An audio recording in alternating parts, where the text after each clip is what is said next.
Wesh, Orlando, bon bah, pour l'instant, la tournée elle est pas ouf, donc on sort le matos pas ouf, dans un cadre et une lumière pas ouf, pour débriefer tout ce qui s'est passé depuis début juin. Bon bah, on va ouvrir la parenthèse toulousaine, bah voilà, ils sont champions, force à eux. Dans un monde il existe un monde où il y aurait eu une saison qui n'aurait pas été aussi rocambolesque que celle-ci, et où Orlando suppose, parce qu'il est sympa avec Georgie et Rachel, où il suppose qu'on aurait eu la vision de se dire attendez, ils sont sortis en demi-finale.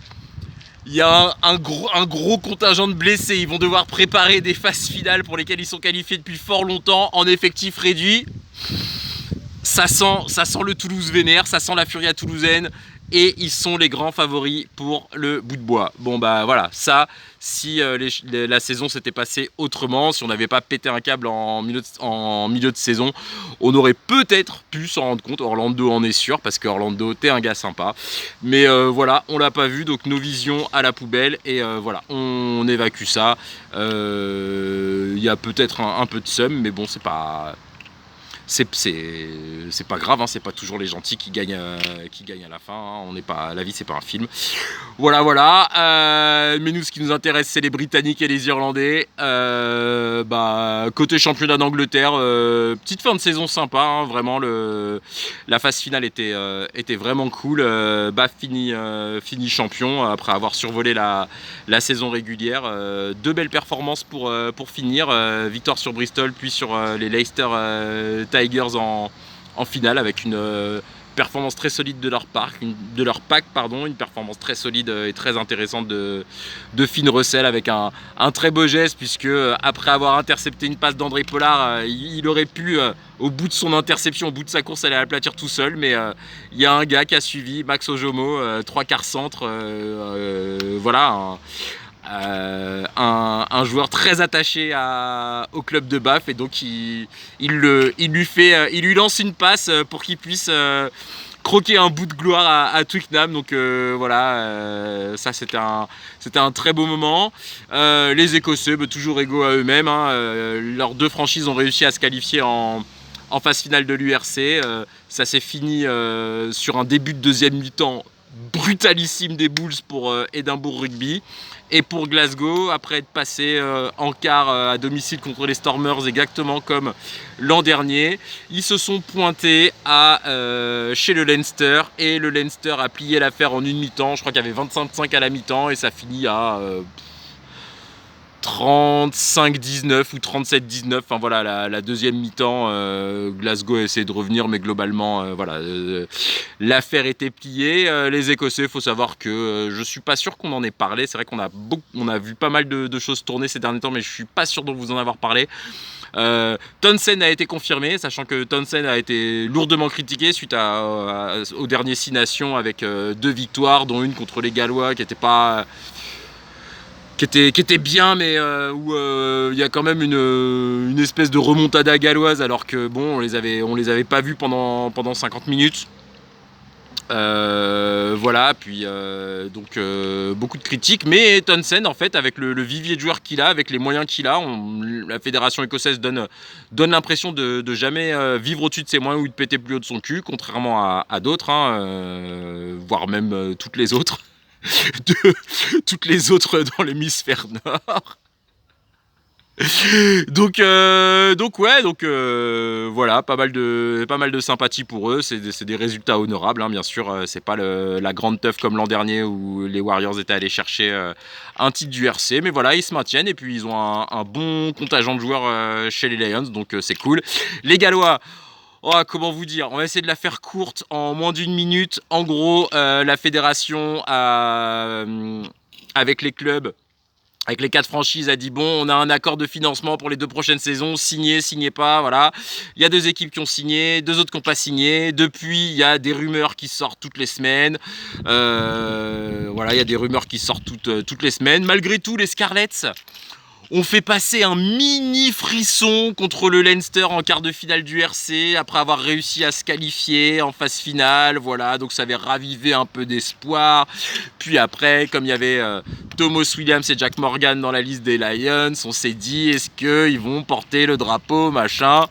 Bah, Thomas Williams, malheureusement, malgré son excellente saison avec Gloucester, s'est blessé en début de tournée des Lions après une prestation intéressante lors des premiers matchs.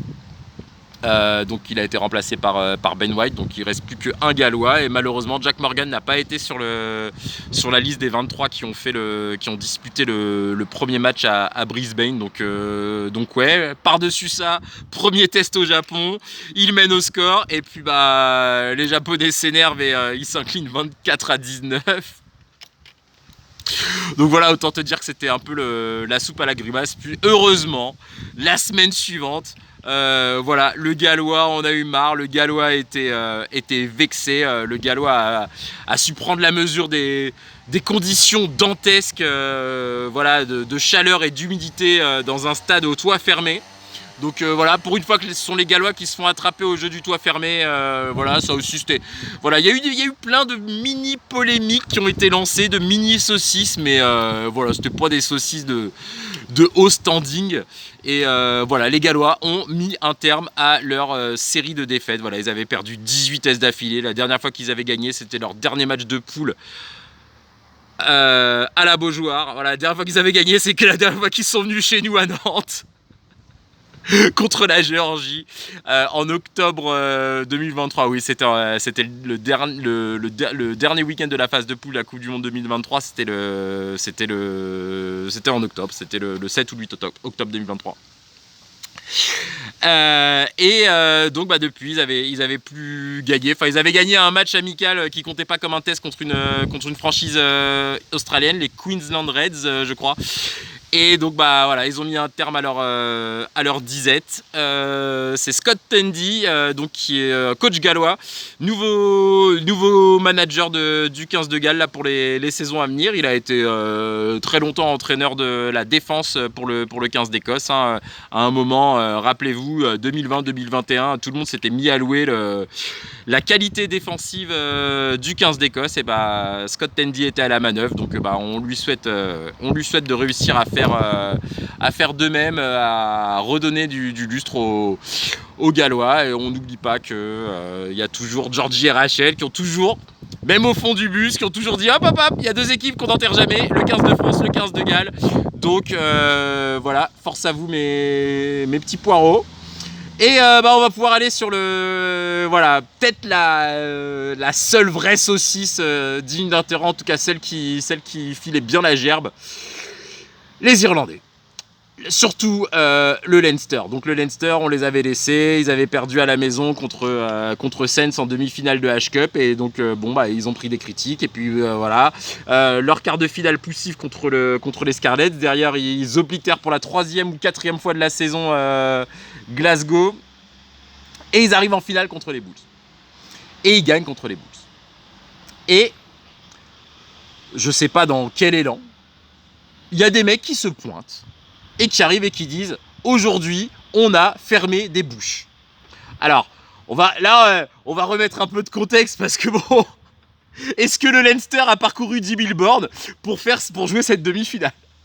Est-ce que le Leinster a battu en demi-finale les Sharks en étant à un moment réduit à 12 contre 15? Non.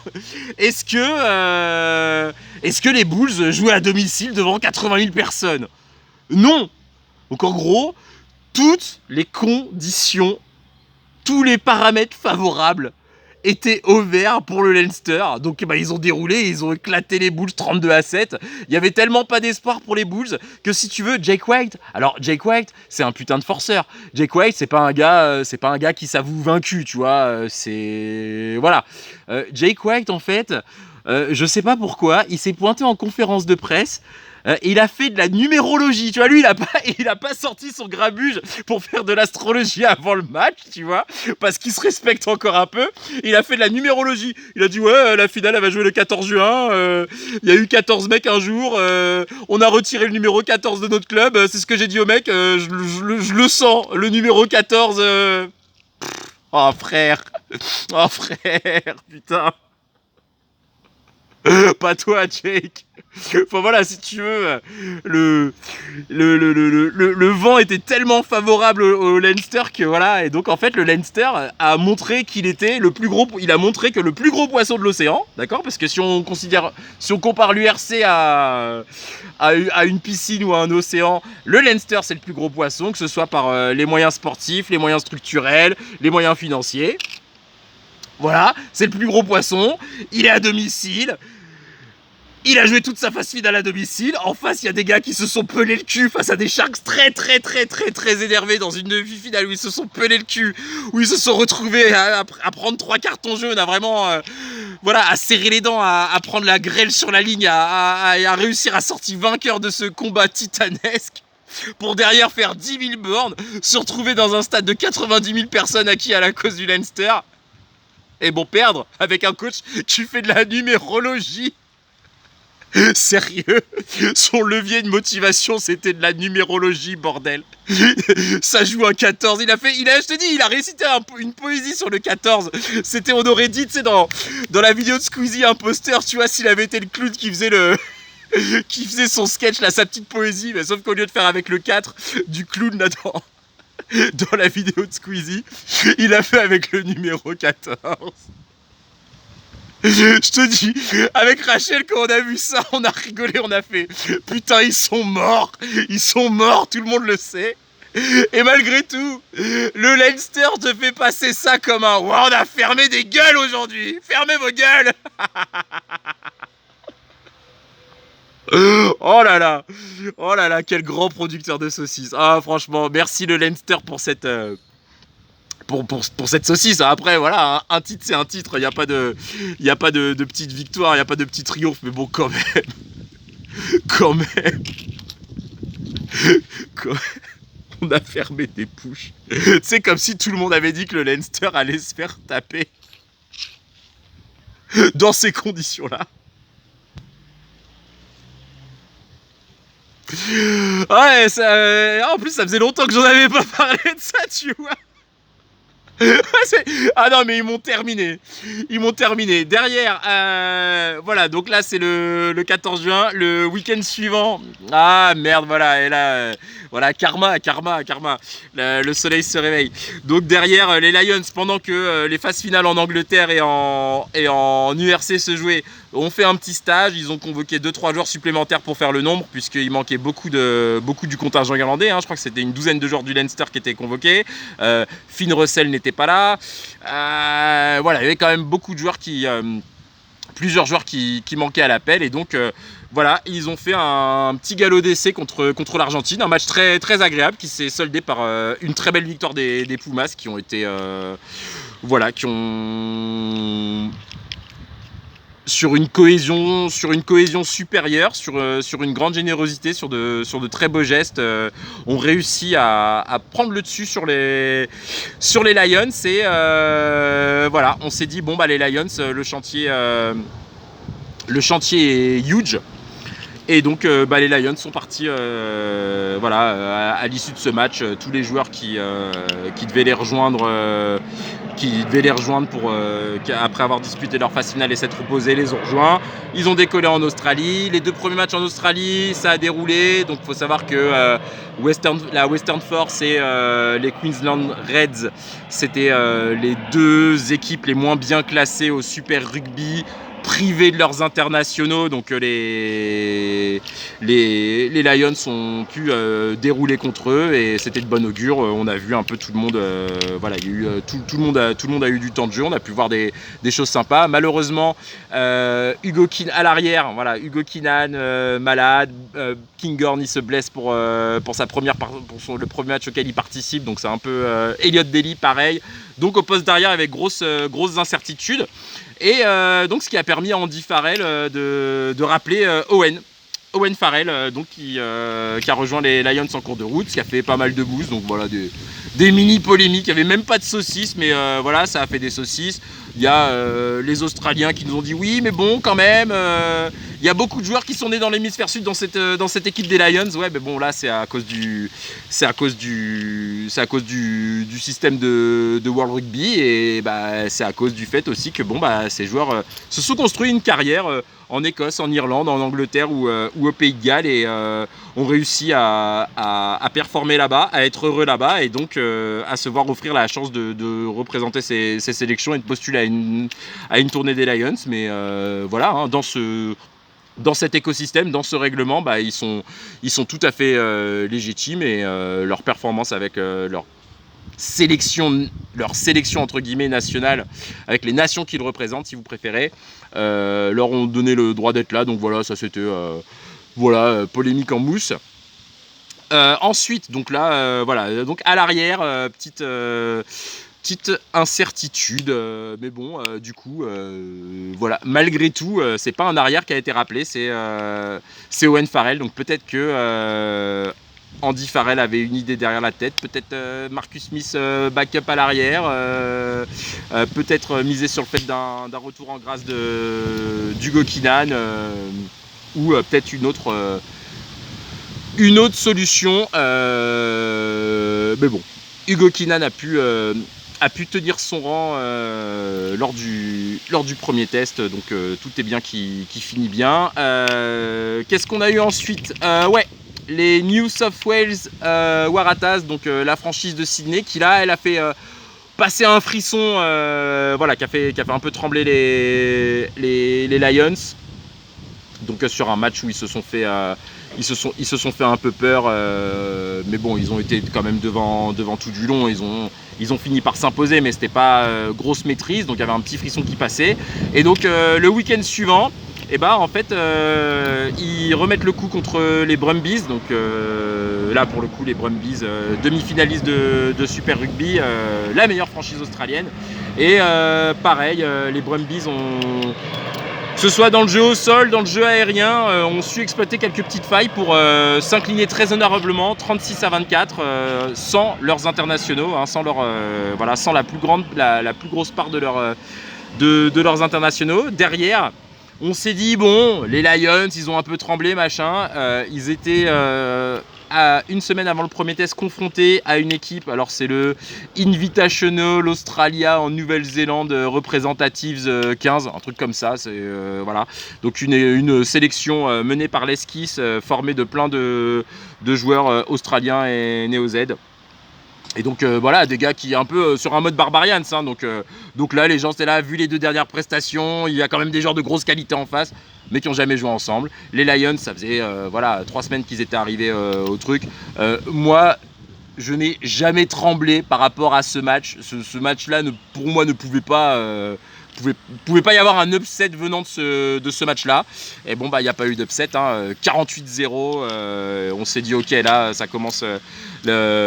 Le 15 de départ du premier test prend forme, même la liste des 23, il y avait bon bien sûr comme à chaque fois, toujours 2-3 incertitudes, 2-3 postes qui font débat, mais bon ça on va vous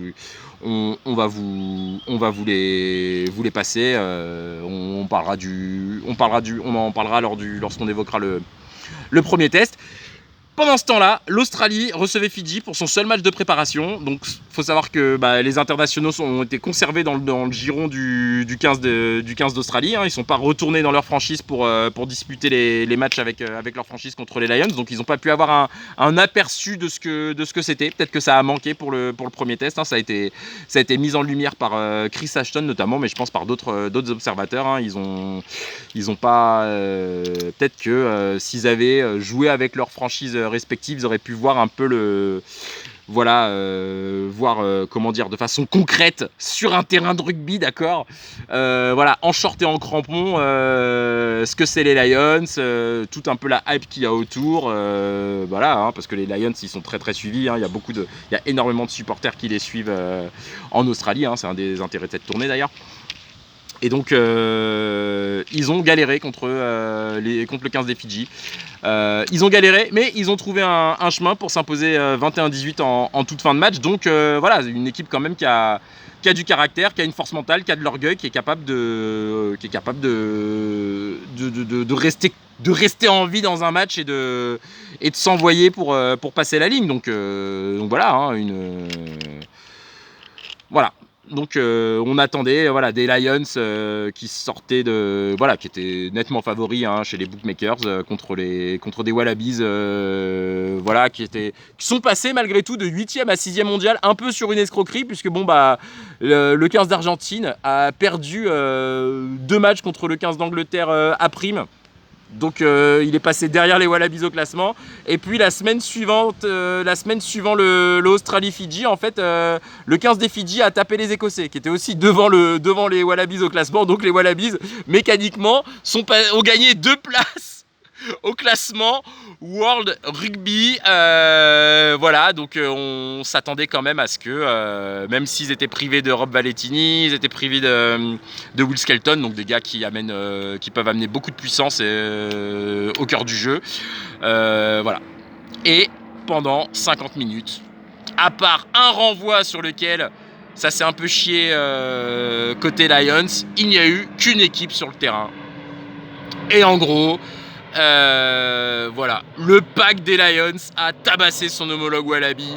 Dès qu'il y avait un avant qui creusait une brèche, on enchaînait les temps de jeu d'avant. Boum, percussion, boum, percussion, boum, percussion. Voilà, pas du tout un rugby de poète. En plus, oui, le match il a commencé, le ton a été donné, voilà, en moins d'une minute, il y avait déjà une pénalité, le Tad Burn grattait un ballon au sol et Finn Russell enquillait 3 points, enfin voilà, voilà, qu'une équipe sur le terrain pendant 50 minutes, ça 24 à 5, puis voilà, le banc australien se vide, la foule s'énerve un petit peu, il y a peut-être une ou deux erreurs des Lions, toujours là. Voilà, les points sur lesquels ils ont été contestés, hein, sur la qualité des soutiens au sol, hein, ça n'a pas toujours été ça. Donc c'est peut-être pour ça aussi qu'ils ont opté sur un jeu de percussion, c'est-à-dire voilà, on casse des gueules devant et tout droit on avance, on essaye de faire vivre le ballon, on essaye de pas se faire prendre dans des, de pas se faire plaquer trop salement et de pas se faire enliser, voilà, de pas tomber dans une guerre de tranchées où des équipes privées de leurs internationaux ont su nous mettre à mal. Donc ouais, donc là il y a eu il a commencé à avoir un peu plus de déchets côté Lions, mais malgré tout, voilà, ils avaient 12 points d'avance, oui c'est ça, peut-être 15 points d'avance, 15 points d'avance à 10-15 minutes de la fin, voilà. Je n'ai, en tant que supporter des Lions, je n'ai jamais tremblé. Voilà, maintenant, bah quand même, le score il est flatteur pour les Wallabies, 27-19.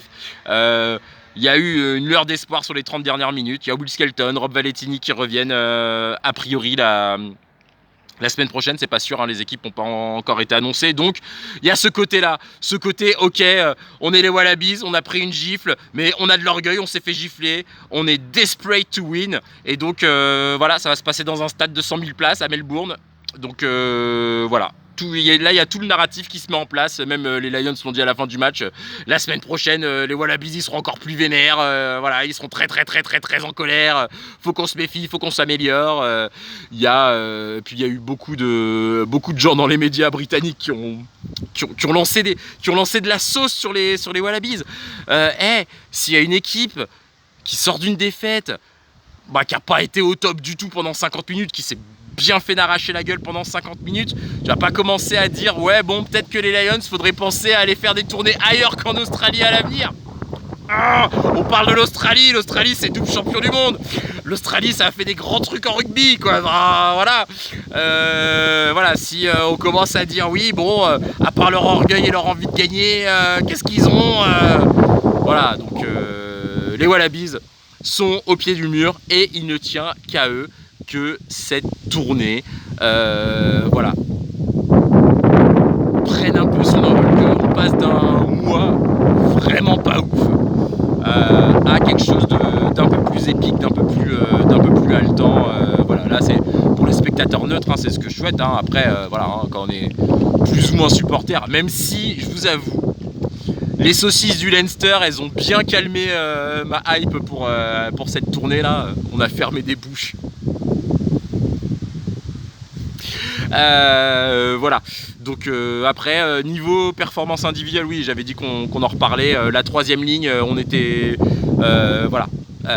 Tad Burn, Tom Curry ont sorti de très grands matchs. Hein, voilà, ils étaient... voilà, c'était les postes sur lesquels il y avait le plus d'incertitudes et ils ont répondu présent. Itoge très bon aussi. La première ligne, globalement, n'a rien à se reprocher.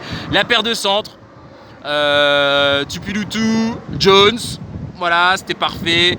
La charnière, Gibson Park, Russell, à part deux, il y a eu quelques moments de flottement, mais bon, c'est normal, hein, les automatismes. Enfin voilà, c'est une charnière jeune, même si les deux joueurs sont très expérimentés, c'est que la 4e ou 5e fois qu'ils évoluent ensemble. Donc il y a voilà.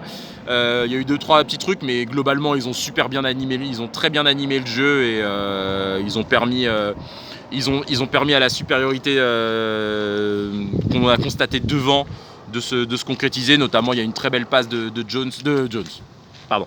Il y a une très belle passe de Finn Russell, une très belle sautée pour Tupilotu sur le deuxième essai des Lions. Donc non, le premier, le deuxième. Il me semble que c'était le premier, ouais, sur le premier essai des Lions, voilà, après justement cette succession de percées, voilà, et puis le deuxième essai de Jones, pareil, il y a une succession de percées, là du coup ça a été initié par les trois quarts suite à une touche côté opposé, avec notamment Lowe qui fait un très joli travail, enfin voilà, globalement il y a des points de satisfaction. Après, voilà, maintenant les Wallabies sont prévenus, les Wallabies ont vu sur un terrain avec des shorts et des crampons ce que c'était les Lions. Ils ont pu, grâce à tous les éléments qu'on a vus dans la tournée, voir dans quel domaine ils ont été un peu mis en difficulté, et donc maintenant il ne tient qu'à eux de faire en sorte de transformer ce mois pas ouf en quelque chose d'un peu plus haletant, quelque chose d'un peu plus hypant. Et ma foi, voilà, hein, nous on va pas faire de plan sur la comète. Je crois que tous les gens qui ont parlé sur les Wallabies, je suis pas sûr que ce soit leur meilleur move. Il y a Pollock, pareil, qui a dit nous on a pour objectif d'être les meilleurs Lions de l'univers et de gagner cette série 3-0. Alors c'est pas parce que tu gagnes cette série 3-0, même si ce serait un très bel accomplissement, il n'y a pas de souci là-dessus, que tu deviens les meilleurs Lions de l'histoire. On vous a raconté les années 70, voilà, je sais pas si on vous a raconté la tournée de 2017 des Lions qui fait match nul avec les Neo Z qui étaient double champion du monde en titre. Voilà, ça c'était une très très très belle cuvée des Lions parce que l'adversité était à un niveau très très très très très élevé. Voilà, il y a la tournée. Alors, la tournée 97 aussi, la tournée des Lions 97 où, en Afrique du Sud, où ils s'imposent 2-1 contre les champions du monde Sudaf. Et voilà, c'était des Sudaf qui étaient particulièrement vigoureux, féroces, physiques, bestiaux. Donc voilà, dire que... voilà, c'est pas parce que... voilà, c'est juste... voilà, mais je pense qu'il faut... voilà, les Wallabies sont au pied du mur, à eux de montrer toute leur fierté, leur orgueil. On sait que la fierté et l'orgueil sont des données qui sont capitales au rugby. Ils ont peut-être l'occasion de préparer 2-3 trucs. Hein. Ils n'ont pas joué aujourd'hui. Ah oui, c'est vrai. Aujourd'hui, il y avait un match, voilà, puisque dernier petit rebondissement. Voilà, encore une fois une saucissounette ça a provoqué des saucissounettes, mais voilà. Andy Farrell a appelé tout un groupe de joueurs, plusieurs Écossais, le 3/4 polyvalent irlandais Osborne et le talonneur anglais Jamie George pour compléter son effectif afin d'avoir pour ce match-là, donc contre le First Nations and Pacifica, le 15 des First Nations et Pacifica, donc pareil, une sélection un peu montée au débeauté sur le mode Barbarian, avec il y a eu une polémique comme quoi voilà, Pete Samu, le joueur de l'UBB, n'a pas joué en Super Rugby cette saison, donc il a été demandé à ce qu'il ne soit pas sélectionné sur ce match, et Pete Samu, en conférence de presse, il a fait « Ah, vas-y frère, s'ils font ça, c'est parce qu'ils ont peur de perdre contre nous, et alors ils m'empêchent de jouer et tout ». Le match il a été plutôt pas mal, voilà, donc tous les joueurs, en gros c'était des Lions, tous les Lions qui n'ont pas joué le premier test à Brisbane, plus quelques-uns, je crois qu'il y avait Alex Mitchell, il y avait Ben Earl et un troisième, j'ai plus le nom en tête, j'ai pas appris par cœur. Alors que le match il s'est passé ce matin. On jouait, ils ont mené 14-0, ensuite ils ont pris 2 essais, 14 partout à la mi-temps. Puis après les Lions ont un peu galéré, mais ils ont marqué un troisième, puis un quatrième essai, 24-14. Ils prennent un essai à la 71e et ils finissent par s'imposer 24-19. Ça a été, la fin du match a été un peu bordélique. Il y a un dernier ballon d'attaque qui a été vendangé par le First Nation et Pacifica. Je sais pas si les mecs avaient pas conscience que c'était je sais pas si c'était une dernière pénalité, si la sirène n'avait pas sonné, je sais pas trop, j'ai pas tout compris. Mais voilà, donc du coup, Andy Farrell pour ce match-là, il a fait venir des joueurs qui n'étaient pas prévus sur la tournée. Et donc maintenant, voilà, va y avoir tout un débat auquel on va pas commenter aujourd'hui, on le commentera peut-être on le commentera à la lumière du deuxième et troisième test sur notre vidéo de fin de tournée, sur est-ce qu'il y a des joueurs qui vont pouvoir intégrer la feuille de match du deuxième et troisième test. Mais là, ça, c'est pas en notre main. On aimerait bien, moi j'aimerais bien en tant qu'éternel gallois, en tant que bouffeur de poireaux, j'aimerais bien que Jack Morgan il soit sur la feuille de match. Voilà, j'aimerais bien. En plus, il n'a pas démérité, il a claqué quelques très belles performances, donc ça, ce serait cool. Mais voilà, c'est pas entre mes mains. Mais bon, vu les performances de la semaine, il y a eu ça. Il y a Marcus Smith qui est sorti qui a pris un POC, je sais pas si c'est un protocole commotion ou quoi, donc ça peut rebattre les cartes, au poste d'ouvreur remplaçant, vu que lui il était dans les 23, ouvrir la place à un autre mec. On verra bien. En ce qui nous concerne, là aujourd'hui je crois on est le 22 juillet, donc le deuxième match il est le 26, le troisième match je crois qu'il est le 2 août, donc on viendra dans le courant de la première semaine d'août ou peut-être plus tard, ça dépend, débriefer les 2 derniers tests, en espérant que le spectacle sera de meilleure facture, qu'il y aura un peu plus de suspense, un peu plus de... Voilà, que le match sera... que les débats seront un peu plus équilibrés, un peu plus haletants, que ce sera plus un combat de boxe où tu prends une patate, tu te relèves, tu remets une patate à l'autre, etc. jusqu'à un emballement final. Enfin voilà, on espère qu'il y aura un peu plus de... Voilà, qu'il y aura un peu plus de corps. Et on va rappeler un truc, parce qu'on a beaucoup parlé des Australiens, mais voilà, les Lions qui, sur un match où ils finissent par prendre le dessus devant sur un adversaire, à lui casser la gueule et à être en tête, voilà, on l'a vu ce film, c'était il y a 4 ans. Et donc, la bête blessée dans son orgueil leur a sauté à la gueule sur les 2 matchs suivants. Donc voilà, faut doser un peu je pense qu'il faut doser un peu l'enthousiasme et l'optimisme côté Lions. Pour gagner la tournée, il faut au moins une performance aboutie pour le bail. De cette tournée et espérer donner un élan, même si nous on sera plus là pour commenter ça, mais donner un élan vers dans 4 ans, parce que dans 4 ans,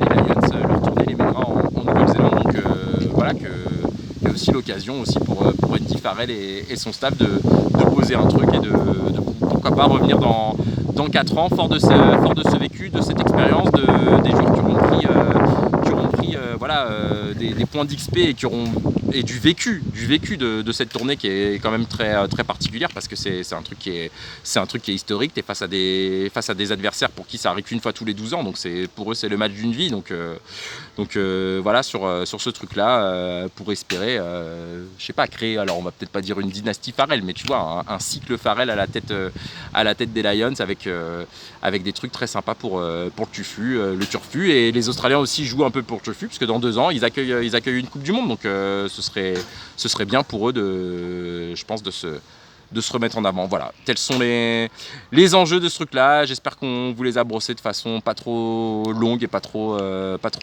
répétitive. Voilà, on espère revenir avec le meilleur matos possible, parce que si on prend du meilleur matos et qu'on fait de la meilleure image et du meilleur son, c'est qu'on aurait été beaucoup plus hypé, et ce sera un bon signe de santé du rugby, enfin pas du rugby, hein, un bon signe de santé de la hype autour des Lions. Ciao ciao, merci Orlando, la bise à tous, à bientôt.